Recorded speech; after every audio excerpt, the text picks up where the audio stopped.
और मेरे CA foundation के बहादुर बच्चों, कैसा था आपका लॉ का paper? How was it? Yes, I know everyone has given me the same feedback, ma'am. It was very lengthy. Law was still manageable. But I know आपका जो इंग्लिश का पेपर था that was extremely tricky. I went through the paper immediately. जैसे exam खत्म हुआ था आधे घंटे में मेरे पास पेपर आ गया था. मैंने भी पेपर देखा and I agree it was lengthy. Law manageable था. आप देख रहे होगे मैंने तो एक लिस्ट बना ली है कि हमारे नोट्स में से क्या क्या पूछा था, क्योंकि स्टूडेंट्स के इतने कॉल्स आ रहे थे मुझे, मैम ये क्वेश्चन का आंसर क्या है, मैम वो क्वेश्चन का आंसर क्या है. तो मैंने बोला चलो एक साथ सबको, आप क्वेश्चन आप आंसर की देने वाले हो क्या, तो मैंने बोला चलो एक वीडियो ही कर लेते हैं उसके लिए. And we will also discuss कि पेपर कैसा गया आपका. मुझे कमेंट सेक्शन में ज़रूर लिख के बताना कि आपका एक्सपीरियंस कैसा था. आपको प्रयास के रिवीजन लेक्चर्स, मुझे बहुत सारे मैसेजेस आए वेर इन स्टूडेंट्स वे सेइंग कि मैम प्रयास में जो आपने सिखाया हमें बहुत काम में आया, एंड ये दो पार्ट्स आपने बोले थे इंपॉर्टेंट थे वो पेपर में आ गए. तो thank you so much for your positive feedback, it means a lot to me. आपका क्या एक्सपीरियंस था वो मेरे साथ कमेंट बॉक्स में ज़रूर शेयर करना. All this means a lot to me. अच्छा, तो पेपर की अगर हम बात करें, लॉ ठीक है मैनेजेबल था, लेंदी था, आई एग्री लॉ भी लेंदी था, लेकिन फिर भी हम लिख पाए. थोड़े बहुत क्वेश्चंस ट्रिकी लग रहे थे लेकिन 2 बार रीड करना पड़ा, बट उसके आंसर्स ईजी थे. इंग्लिश का काफ़ी ट्रिकी था. English paper was very tricky. उसमें कॉम्प्रीहेंशन में तो मैंने देखा उन्होंने थोड़ा ट्रेंड भी चेंज कर दिया था. अभी इतने 4-5 अटेम्प्ट वाले जो पेपर थे उसमें 1 मार्क के 3 क्वेश्चन आते थे और 2 मार्क्स का एक समरी वाला क्वेश्चन आता था. अभी वो पूछा ही नहीं था, समरी पूछी ही नहीं थी उन्होंने. 2-2 मार्क्स के 2 क्वेश्चन थे, 1 मार्क का एक ही क्वेश्चन था. जनरली जो लेटर राइटिंग आता है वो 5 मार्क्स के लिए आता है, बट इस बार उन्होंने 4 मार्क्स के लिए लेटर राइटिंग पूछा. मीनिंग्स, वर्ड्स ट्रिकी थे. मतलब 2 बार हमें उसे रीड करके प्रॉपरली रीड करके समझना पड़ेगा. रिपोर्ट राइटिंग काफ़ी अलग सा टॉपिक था. इनफैक्ट मुझे स्टूडेंट्स बोले थे मैम बहुत ही बोरिंग था वो टॉपिक लिखना. तो यस, रिपोर्ट राइटिंग का थोड़ा हट के आया था.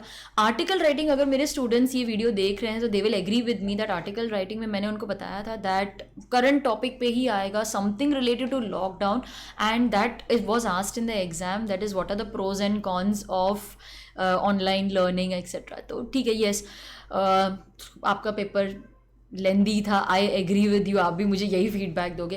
देयर वर मेनी स्टूडेंट्स जो बोले थे मैम हमारा इतने मार्क्स का छूट गया, उतने मार्क्स का छूट गया. दैट्स ओके स्टूडेंट्स, पेपर सबका लेंदी था. It is very normal that you may not be able to complete your paper, but be very confident about whatever you have written. I'm very sure this being your first professional exam paper, you are extremely curious to know, ma'am, what is the answer for this question, what is the answer for that question. But my sincere request to all you students is don't try too much. But मुझे पता है आप नहीं मानोगे, I know, क्योंकि ना डर के साथ साथ एक्साइटमेंट भी है आपको. डर के साथ साथ आपको ये भी जानना है हो जाएगा ना मैम, इतना मैंने लिखा है ठीक है क्या. अच्छा, स्टूडेंट्स ने मुझे जो सबसे पहली क्वेरी पूछी थी उनका सबसे पहला डाउट यही था कि मैम सेक्शन नंबर हर जगह नहीं लिखा है हमने, हर आंसर में सेक्शन नंबर नहीं लिखा है, चलेगा क्या. चलेगा, इट्स ओके. अगर सब क्वेश्चन में आपने सेक्शन नंबर नहीं लिखा है, इट्स ओके.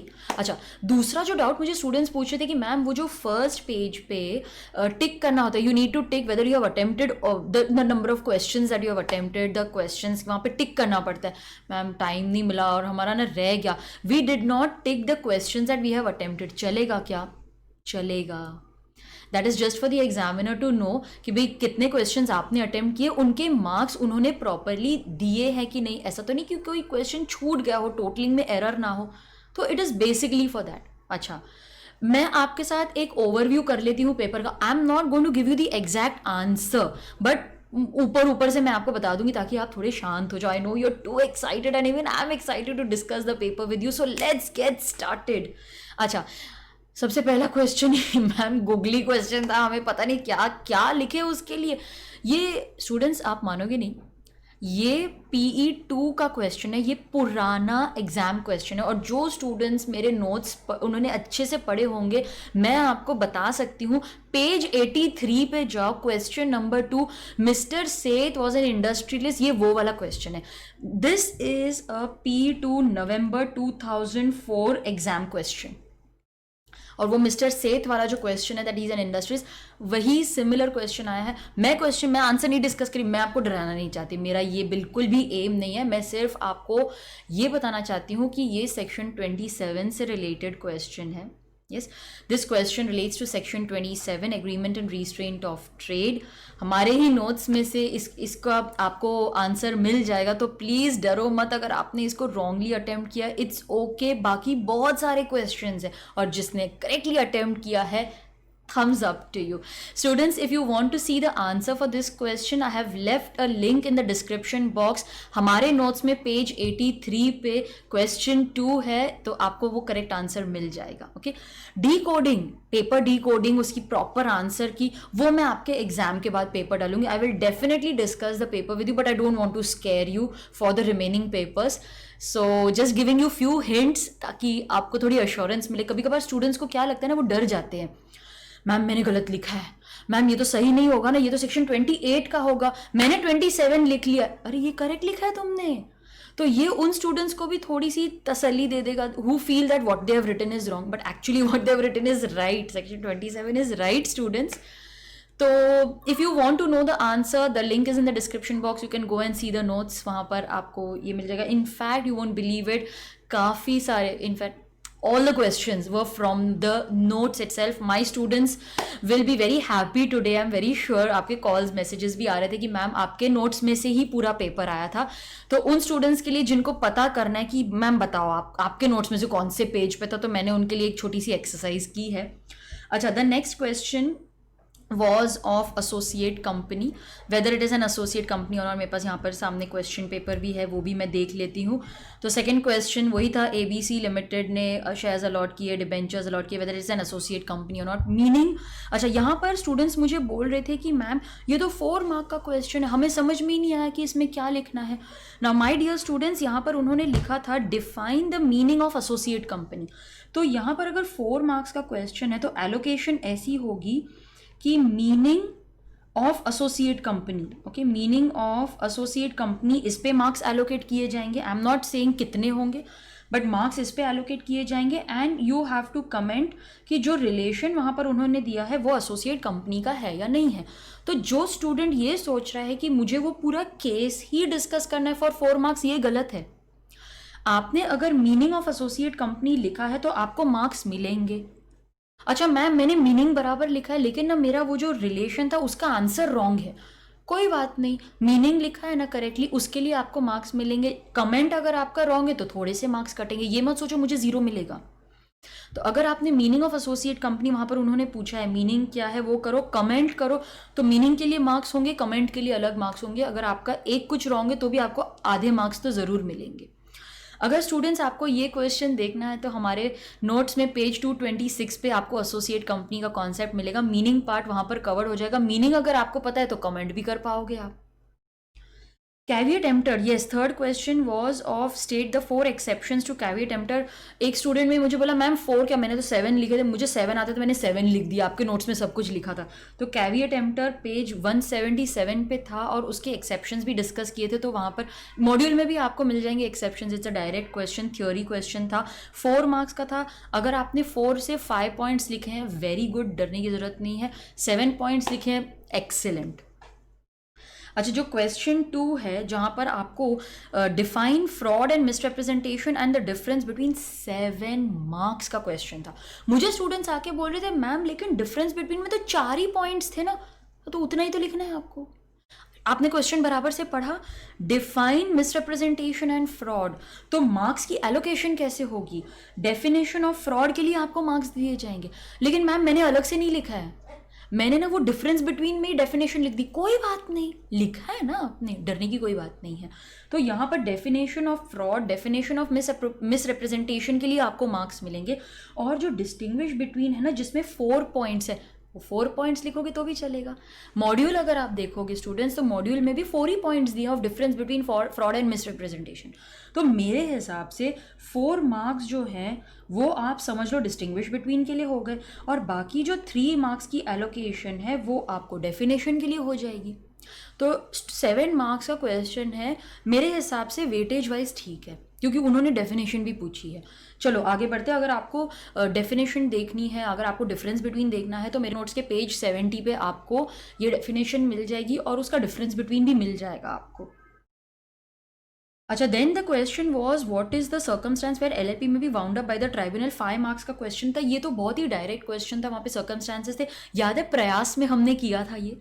अगर आपने रिविजन नोट्स देखे होंगे तो वहाँ पर लास्ट में मैंने आपको बुलेट पॉइंटर्स दिए थे, circumstances wherein it can be wound up. तो वाइंडिंग अप का आपको नोट्स में भी मिल जाएगा, प्रयास रिविजन वर्कबुक में भी मिल जाएगा। अगर आपको प्रयास रिविजन वर्कबुक के लिंक चाहिए, वो भी मैं नीचे आपके लिए छोड़ देती हूँ। तो सपोज आपने फेज़ 2 में ऑप्ट किया है कि मैं मुझे फेज़ 2 में करना है, या फिर आपका अटेम्प्ट मे 21 में है, आपको प्रयास जो रिविजन वर्कबुक है, you can download it for free. तो लिंक दे दूंगी आपको डिस्क्रिप्शन बॉक्स में। नोट्स अगर आपको देखने हैं, that is also available in the description box, you can click on that.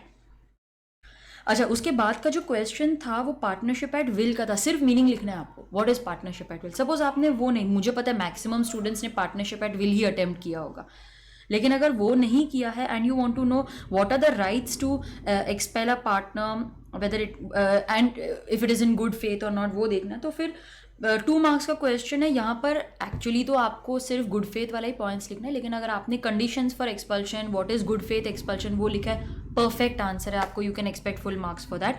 Students, हमारे नोट्स में ये आपको मिल जाएगा ऑन पेज 145। तो if you want to know what is the exact answer, you can get on page 145। लेकिन 2 marks का ही है, तो यहाँ पर they don't want you to write more, सिर्फ गुड फेथ वाला पॉइंट लिखोगे, इट इज़ सफिशिएंट। ये तो सबका करेक्ट ही आया होगा, I am very sure. Consequences of non-registration referring to the provisions, yes, what are the consequences of non-registration, ये भी 4 मार्क्स का क्वेश्चन है। तो आप 2 मार्क्स दोनों के लिए एक्सपेक्ट कर सकते हो। what are the consequences for non-registration, page 150 पे आपको ये मिल जाएगा। अच्छा, नॉन रजिस्ट्रेशन से what will not be affected, you know, third party can file a case, वो सब लिखना है आपको। मैं डिस्कस नहीं करी, मैं आपको डराना नहीं चाहती, बट हिंट दे रही हूँ मैं आपको that we can't sue but third party can, it will not affect the dissolution वाले केसेस। तो वो सब लिखना है आपको। तो 2 मार्क्स के लिए ये होगा। मैम मैंने ना वो non registration will not affect, उसके बारे में कुछ लिखा ही नहीं है, तो कोई बात नहीं, आपने at least consequences of non registration तो लिखा है। तो since they are 2 separate questions, तो 2 मार्क्स की वेटेज होगी, ऐसा हम अज्यूम कर रहे हैं। It's just an assumption students, but yes उन्होंने ब्रेकअप नहीं दिया है, बट आई एम अज्यूमिंग कि 2 मार्क्स का होगा। एक भी लिखा है तो आपको मार्क्स मिलेंगे, डोंट वरी एट ऑल। अच्छा मैम, ये ठीक है, लेकिन जो सी पार्ट है ना, उसमें सबको डाउट आ रहा है। मतलब मुझे पूछ रहे हैं स्टूडेंट, मैम ये क्वेश्चन सी का क्या है। Yes students, I totally agree कि यहाँ पर हाँ हो सकता है कि थोड़ी कन्फ्यूजन आपको होगी। जैसे क्वेश्चन 1 अगर आप ले लो, तो वहाँ पर आप ब्रीच भी लिख सकते हो, डिस्चार्ज के बारे में भी लिख सकते हो, आप रेसिप्रोकल प्रॉमिस के पॉइंट ऑफ व्यू से भी इसको आंसर कर सकते हो। Both have to perform their promises simultaneously. मैं डिलीवरी करूंगा, तुरंत मैं पैसे भी दे दूंगा। तो अगर आपने ब्रीच, डिस्चार्ज ऑफ कॉन्ट्रैक्ट वो एंगल से लिखा है तो भी करेक्ट है। अगर आपने रेसिप्रोकल प्रॉमिस के एंगल से लिखा है तो मेरे हिसाब से वो भी करेक्ट इंटरप्रिटेशन होगी। Mister Y gives loan of 30 lakh rupees, वो टाइम बार्ड हो गया है। तो स्टूडेंट्स ये कंसिडरेशन का क्वेश्चन है, wherein it is valid even without consideration, but yes वहाँ पर कंडीशन सेटिस्फाई होने चाहिए, राइटिंग में होना चाहिए, सिग्नेचर होना चाहिए। तो आपने अगर इस एस्पेक्ट से लिखा है कि मैम उधर तो दिया ही नहीं है राइटिंग में signature, it is not valid, वो भी करेक्ट है। अगर आपने ये पॉइंट ऑफ व्यू से लिखा है कि ma'am if it is in writing, if it is signed, तो वो वैलिड होगा। हमने अजम्पशन करके लिखा है स्टूडेंट्स, वो भी करेक्ट होगा। तो it depends on how you have written the answer, दोनों एंगल से लिखोगे इट इज़ करेक्ट। थर्ड में ये स्पेसिफिक परफॉर्मेंस का वो क्वेश्चन है, तो आप स्पेसिफिक परफॉर्मेंस एक्सप्लेन करोगे, that will be the correct answer. तो ठीक है, ये क्वेश्चन मैंने फटाफट कर लिया आपके लिए। That was I think question 3 हो गया, नहीं क्वेश्चन 2 हो गया हमारा। Then coming to question 4, okay let me just, yes question 3 हो गया हमारा, 2 भी हो गया, 3 भी हो गया। क्वेश्चन 4 देख लेते हैं हम। Then the first is sale by non owner, 6 marks का क्वेश्चन है, जहाँ पर थ्योरी आपको लिखनी है sale by non owner. My students, आपको पेज 185 पे इसका आंसर मिल जाएगा। Then we have right of outgoing partner, ये भी 6 मार्क का क्वेश्चन है, इसमें 2 पार्ट्स है, तो 3 मार्क्स का आप अज्यूम कर सकते हो, 3 मार्क्स एंड 3 मार्क्स। पेज 139 पे चले जाओ स्टूडेंट्स, वहाँ पर आपको मिल जाएगा। अच्छा, यहाँ पर आपको कुछ नहीं लिखना है, right of outgoing partner to start competing business, section 36 of partnership act, ये आ जाएगा यहाँ पर. Then you have section 37 of the partnership act. Whether you know, अगर उसकी प्रॉपर्टी जैसे वहाँ पर लिखा है you are continuing to use the property, तो अगर प्रॉपर्टी यूज कर रहे हो तो शेयर इन सब्सिक्वेंट प्रॉफिट भी आएगा, section 37 of the partnership act. ये आपको लिखना है. दोनों में से अगर एक राइट है एक रॉन्ग है तो डोंट वरी, मार्क्स मिलेंगे, चिंता मत करो. क्वेश्चन 5 की तरफ बढ़ते हैं students. R owns a two wheeler, yes उसने दिया था. This is sale of goods act का क्वेश्चन है, सेल और रिटर्न बेसिस सेक्शन 24 कि मैम यहाँ पर स्टूडेंट्स के मैसेजेस आ रहे हैं, अभी उनका ही मैसेज आया होगा, मैं साइलेंट पे डाल देती हूँ मेरा मोबाइल. कंटिन्यूसली उनकी यही क्वेरी है, मैम इसके लिए क्या लिखना है, उसके लिए क्या लिखना है. स्टूडेंट्स सबर करो, वीडियो आ रहा है. Okay, so rules relating to sale और रिटर्न में, this is the first part is for implied acceptance. So if you pledge further, it is implied acceptance. I'm not discussing in detail, मैं आपको डराना नहीं चाहती हूँ, but I just want to give you an overview कि भाई क्या answer है, ताकि आप happily next पेपर के लिए प्रिपेयर कर लो. So in case of the first question, first part, that's an implied acceptance because even though you have not communicated, you have not made the payment, you have sold the goods further, it is implied acceptance.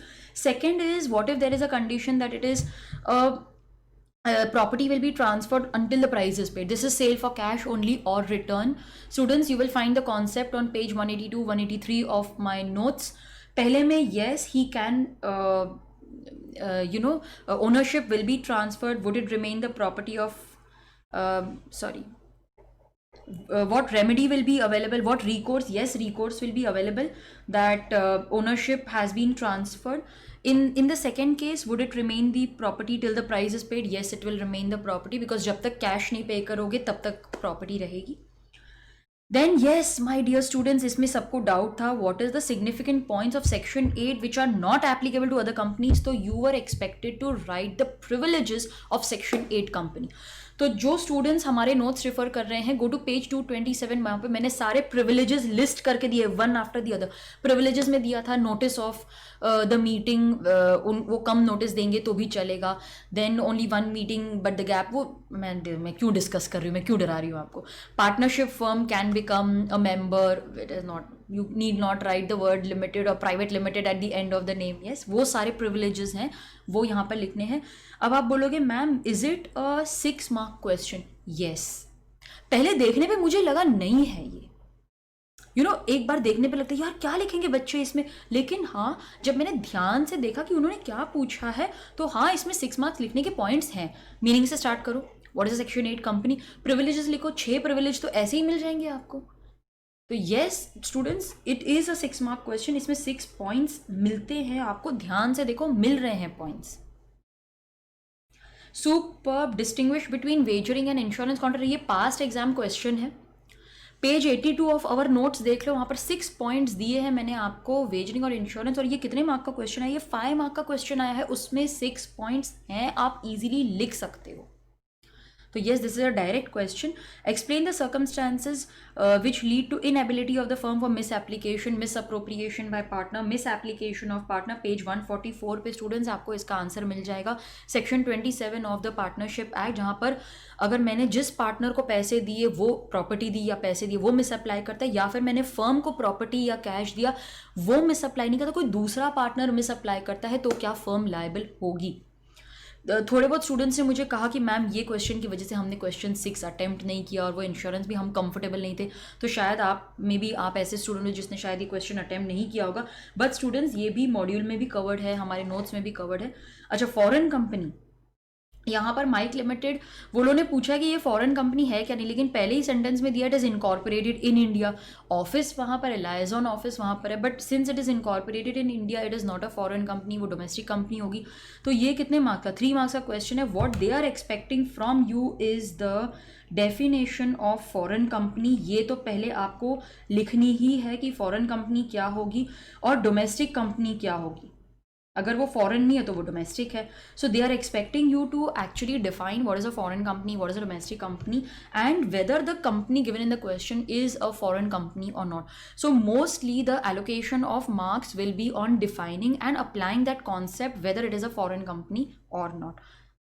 So students, this concept you will find on page 226 of our notes, and I think everything was from the notes itself. So basically आपका doubt ये होगा ma'am what I have written is right or wrong. Now most of the students told me ma'am I am not feeling confident. There were some students who said no ma'am I am very confident about law. So students don't think about, मुझे पता है आपने सोच लिया होगा, you must have even calculated whether I will pass or not, but I am very sure you will pass. I am confident. मैंने नहीं देखा आपने पेपर कैसे लिखे, but I am confident. It's only you who is feeling that I have not attempted the paper properly. But see, if you go through the paper, most of it is from the notes, and you are covering 60 marks from the notes itself. There's no need to worry. There's absolutely no need to worry. And in English, yes, the trend has changed. Yes, there are many questions which are personal questions. What is your opinion? But that is how CA inter and final is framed. Mostly application based questions. Students, please note that direct questions will never be asked in the exam. And I think the trend has changed because they're preparing you for CA inter and CA final, wherein mostly application case study based questions are asked. Your opinion, your views are asked in papers like law, audit. Even costing has become so practical nowadays. So they have, I think, concentrated more on application and what you feel, what is your opinion, which is, I think, a very good move by the CA Institute, because they are now shifting from direct questions to application based questions. If you see the weightage given to theory questions and practical questions, it is mostly equal. Because if you see, the theory questions are ranging from 4 to 6 marks. Most of them are 6 marks. If you see the distinguish between theory questions, they are mostly 5 to 6 marks. And there are few practical questions ranging from 2 marks to 4 marks. So a balanced paper as far as law is concerned, but very tricky as far as English is concerned. So I think one piece of advice which I can give to students who are attempting in May 21, that concentrate more on English. If you are taking English very lightly, please stop doing so. Reading is very important. Vocabulary is very important. Solving as many questions as you can is very, very important. सिर्फ module पढ़ के नहीं जाना है आपको. You have to invest your time, your effort in going through other material. Keep yourself updated as far as current affairs are concerned.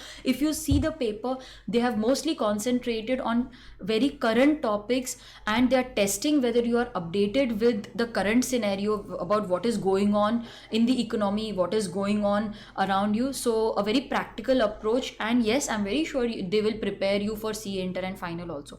Students, I hope कि आप अभी थोड़े से शांत हो गए होंगे. You must have now realise कि नहीं, सब कुछ मैनेजेबल था, सब हमारे जो पढ़ा था उसमें से ही आया था.